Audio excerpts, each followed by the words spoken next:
தேன்மொழி பத்தின விஷயம் உங்களுக்குள்ள ஓடிக்கிட்டு இருக்குன்னு எனக்கு தெரிஞ்சது. அதனாலதான் தேன்மொழிக்கு புத்திமதி சொல்ல அவங்க அம்மா வர சொன்னேன். ஆனா இங்க எனக்கே தெரியாம என்னென்னமோ நடந்துகிட்டு இருக்குது. உசுறு குசுற உன்னை லவ் பண்ண என்ன உன் கல்யாண பத்திரிகையை கொடுக்க வச்சிட்டேன். அவ்வளவுதான், நீ நல்லா இரு.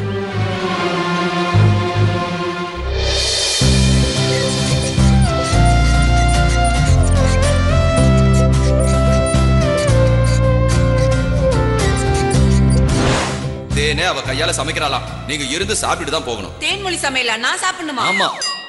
ஐயோ, இவ்வளவு பெரிய சைசூர் இருந்தது காணாம போயிடுச்சு.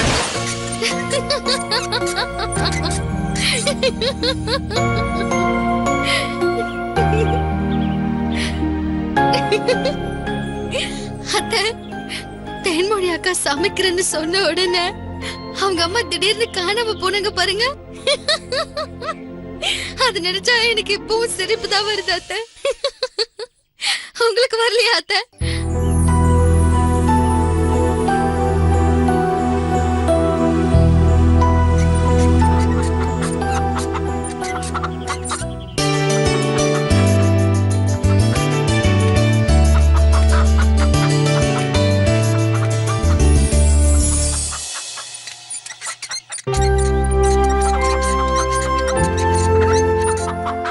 என்ன மாடசாமி, நம்ம தோட்டத்திலேயே நிறைய கோழி இருக்கே, நீங்க என்ன கோழியோட வந்திருக்கீங்க? எங்க இருந்து வாங்கிட்டு வரீங்க? ஐயா குடும்பத்துக்கு ரெகுலரா ஒரு கடை இருக்குமா, அங்க இருந்து கொடுத்து விட்டாங்க. இது ஏதோ புது ரக கோழியா, பெரிய மருமக கோழி சாப்பிடணும்னு ஆசைப்பட்டாங்க. அதாமா கடைக்கு போய் வாங்கிட்டு வரேன். சரி சரி, இந்தாங்கம்மா. நீ போய் சிக்கன் மசாலா வாங்கிட்டு வந்துட்டு இத அறுத்து கொடுத்துரு. சரிங்கம்மா. லக்ஷ்மி, நீ சைவ சமையல்ல தானே எக்ஸ்பர்ட், ஆனா அசைவ சமையல்ல என்ன அடிச்சுக்க ஆளே இல்ல.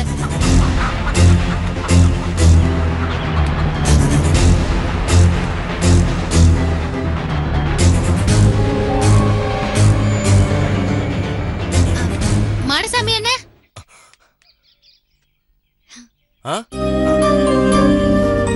அம்மா, என்னையவா கூப்பிட்டீங்க? உங்க பேரு தானே மாடசாமி, அதான் மாடசாமி அண்ணனை கூப்பிட்டேன். என்னம்மா நீங்க, எனக்கு கஞ்சி ஊத்துற கடவுள் நீங்க. நீங்க போய் என்ன அண்ணன்னு கூப்பிடுறீங்களே, பண்ணே கரிச்சி அம்மா மாதிரி. டேய் மாடசாமின்னே கூப்பிடுங்கம்மா. ஐயோ, என்னென்ன என்னை விட வயசுல பெரியவங்க, எங்க வீட்டுல நீங்க வேலை செஞ்சாலும் உங்களை அண்ணனை கூப்பிடுறதுதான் முறை. அம்மா, உங்களை பத்தி ஊரே பெருமையா பேசுறது ஏன்னு இப்பதான் எனக்கு புரியுதுமா. அண்ணா அதை விடுங்க, நம்ம தோட்டத்திலேயே இவ்ளோ கோழி இருக்கு, அதுல ஏதாவது உன்னை அடிச்சு குழம்பு வச்சிருக்கலாம்ல, அதை விட்டுட்டு ஏன் வெளியில போய் வாங்கிட்டு வரீங்க? இங்க உள்ள கோழி அடிச்சா இந்த பண்ணேக்காரி அம்மாவுக்கு கோபம் வரும், என்ன அடிச்சிருவாங்க. என்ன? இங்க வளர்றது கோழி மட்டும் இல்லம்மா, வாத்து, ஆடு, மாடு எல்லாத்தையும் இவங்க தான் புள்ள மாதிரின்னு சொல்லுவாங்கம்மா. ஆனா இவங்க இப்படித்தான் யாருன்னே தெரியாம இருக்கிறத பார்த்தா என் மனசுக்கு ரொம்ப கஷ்டமா இருக்குமா. அந்த ஆண்டவன் ஏன்டா அவங்களை இப்படி சோதிக்கிறான்னு தெரியலம்மா. பண்ணேக்காரி அம்மா இந்த நிலைமையில வருவாங்கன்னு நான் எதிர்பார்க்கவே இல்லம்மா. அண்ணே, அத்தைய குணப்படுத்துறதுக்கு தானே இங்க கூட்டிட்டு வந்திருக்கோம். சரி, அத்தை இங்க இருக்கும்போது வேற என்னெல்லாம் செய்வாங்க? இவங்க கல்யாணம் ஆன புதுசுல இந்த வீட்டு மாடி மேல நின்னுக்கிட்டு கருப்பு கண்ணாடி போட்டுக்கிட்டு நிப்பாங்க பாருங்க. ஐயோ, வெள்ளக்கார நடிகைங்கெல்லாம் தோத்து போயிருவாங்கம்மா. அங்க நின்னு கண்ணாடி போட்டுக்கிட்டா? ஆமாம்மா. சரி, என்ன நடந்துச்சு சொல்லுங்க. ஐயோ, அத சொல்ல எனக்கு வெக்கமா இருக்குமா. அண்ணே சொல்லுங்க, வெக்கப்படாதீங்க. பண்ணைய காரச்சி அம்மா அப்படியே கருப்பு கண்ணாடி போட்டுக்கிட்டு மாடியில நிப்பாங்களா?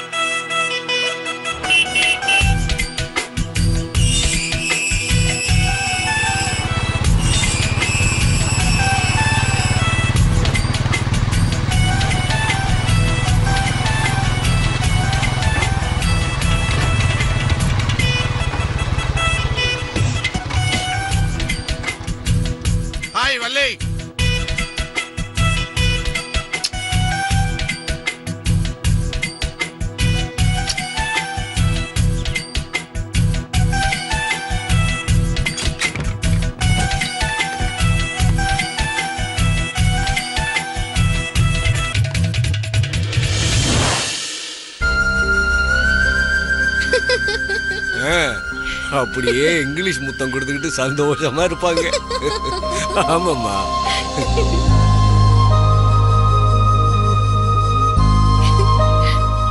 சரி, வேற என்னெல்லாம் செய்வாங்க?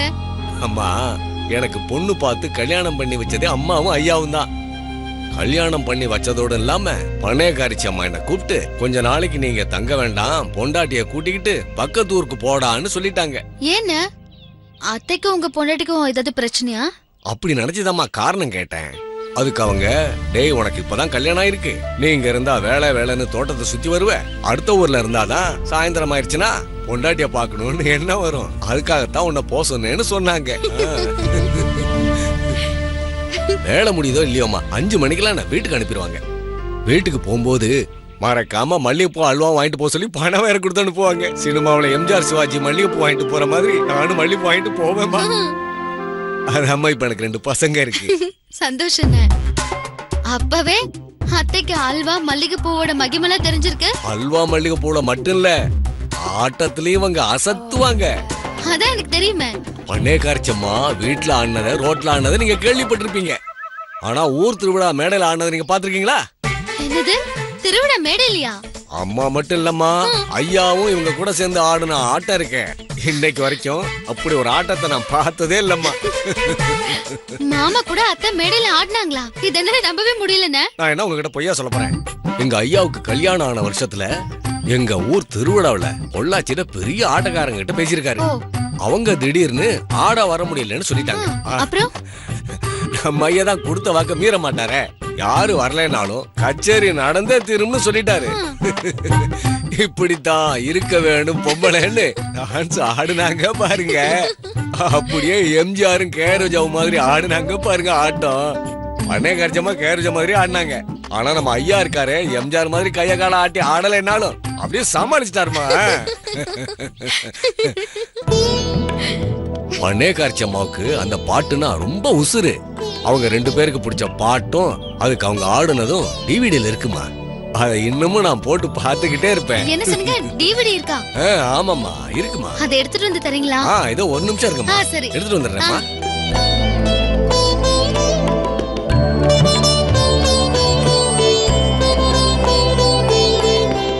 அத்தை, நீங்க மேடையில எல்லாம் டான்ஸ் ஆடி இருக்கீங்களா? இந்தாங்கம்மா. தேங்க்ஸ்ண்ணே. பார்த்துட்டு கொடுக்குறேன். சரிங்கம்மா, பாருங்க.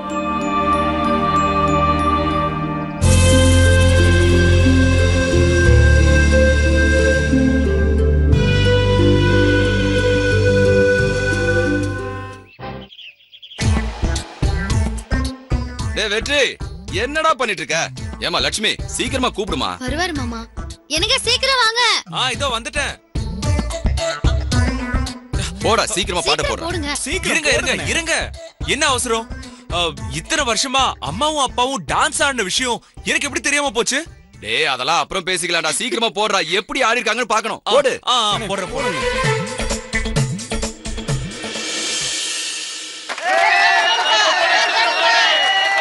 அமைதி அமைதி அமைதி. நம்ம ஊர் கோயில் திருவிழாவுக்கு வர இருந்த நாட்டிய குழு வராததுனால நம்ம ஊருக்கு கொடுத்த வாக்க காப்பாத்துறதுக்காக நம்ம ஊரு நாட்டாம நாச்சிமுத்து ஐயாவும் அவருடைய மனைவியார் வள்ளியம்மை அவர்களும் நமக்காக இப்ப ஆடி பாடி சிறப்பிக்க போறாங்க. எல்லாரும் இருந்து மகிழ்ச்சியோட பாருங்க.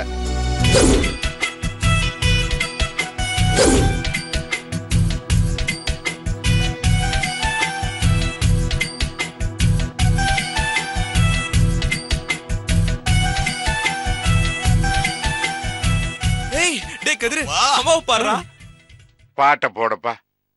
இப்படித்தான் இருக்க வேணும் பொம்பளை, இங்கிலீஷ் படிச்சால் இப்படித்தான் இருக்க வேணும் பொம்பளை. தென்மொழியாக பாரா. எப்படி எப்படி இருக்கணுமோ அப்படி அப்படி மாத்துங்க, சொற்படியே நடந்துக்கிறே சொல்லுங்க. இப்படித்தான் இருக்க வேணும் பொம்பளை.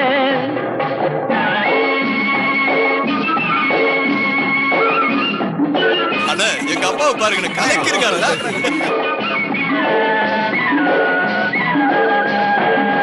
மானம் பார்த்த விவசாயிங்க நாடு அல்லவா.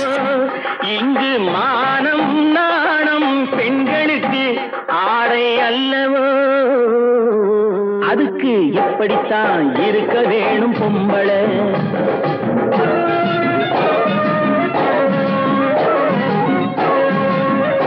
டேய் கதிரு பாரு. உடல் அழகில் ஊரும் டேய் வெற்றி, நம்ம அப்பாவை பார்க்கிறதுக்கு எம்ஜிஆர் மாதிரி தகதகன்னு விடுறார்ல. கூடாது. என்னண்ணே அப்பா எம்ஜிஆர் மாதிரியா இருக்காரு? இல்லையா? மனசாட்சி இல்லாம பேசுறீங்க. உடுப்புகளை அப்படியா சொல்ற? தெரிய மாட்டக்கூடாது. உதட்டு மேல சிவப்பு எனக்கு என்னோட வெற்றி, கொஞ்ச நாளா தேன்மொழி கிட்ட இந்த மாதிரி பேசி பேசி பழக்கமாயிடுச்சா, அதான் எந்த வார்த்தையை சொன்னாலும் தன்னால வெளியே வந்து விழுது. என்னங்க மாமா வாத்தியும் டான்ஸ் ஆடிட்டு இருக்காங்க, அத பாருங்க. நாளுக்கு நாள் நாகரீகம் மாறிடும் போது கொஞ்சம் நாமளும் தான் மாறிக்கிட்டாதுல தப்பேது.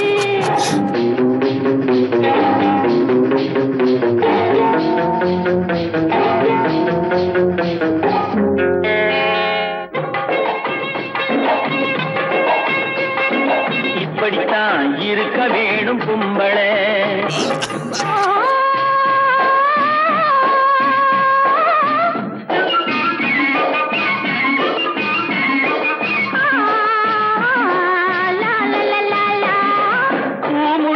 கூந்தல் பழைய நீளம் இருக்குதா, இப்போ பொம்பளைங்க எல்லாத்துக்கும் புருவம் இருக்குதா. முடிஞ்ச கூந்தல் பழைய நீளம் இருக்குதா, இப்போ தேஞ்சு கட்டரும்பாச்சு நாட்டிலே. பெண்கள் காரியத்தை ஆம்பளை பாக்குறான் வீட்டிலே.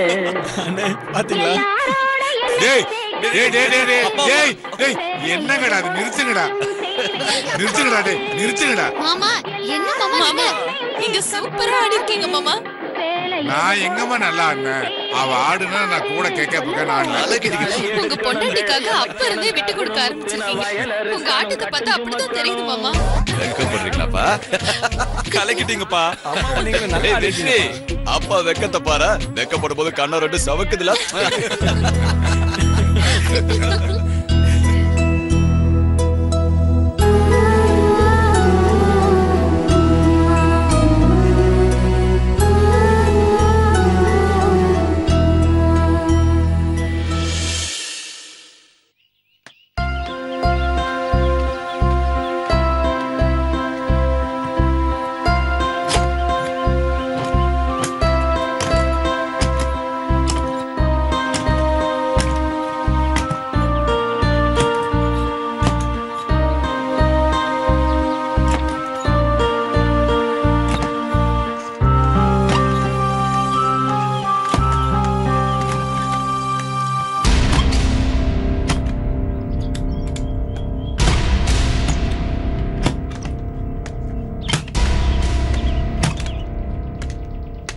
என்ன சக்தி, வண்டி ஸ்டார்ட் ஆகலையா?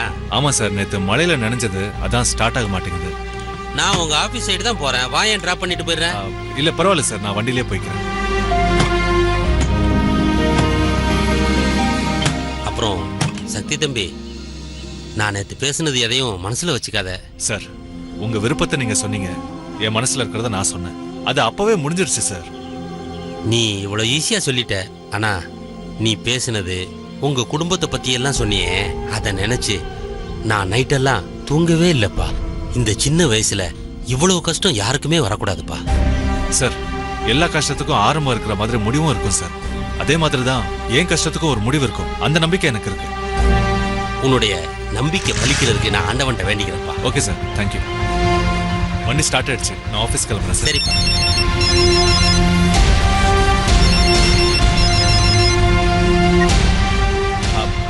சார், நான் ஆஃபீஸ் தான் கிளம்பிட்டு இருக்கேன், இன்னொரு ஹாஃப் அன் ஹவர்ல வந்துருவேன்.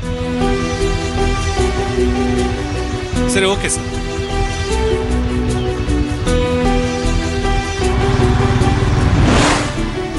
சக்தி தம்பியோட அம்மா குணமான உடனே ஸ்ட்ரைட்டா அவங்க கிட்டயே போய் சம்பந்தம் பேசிட வேண்டியதான்.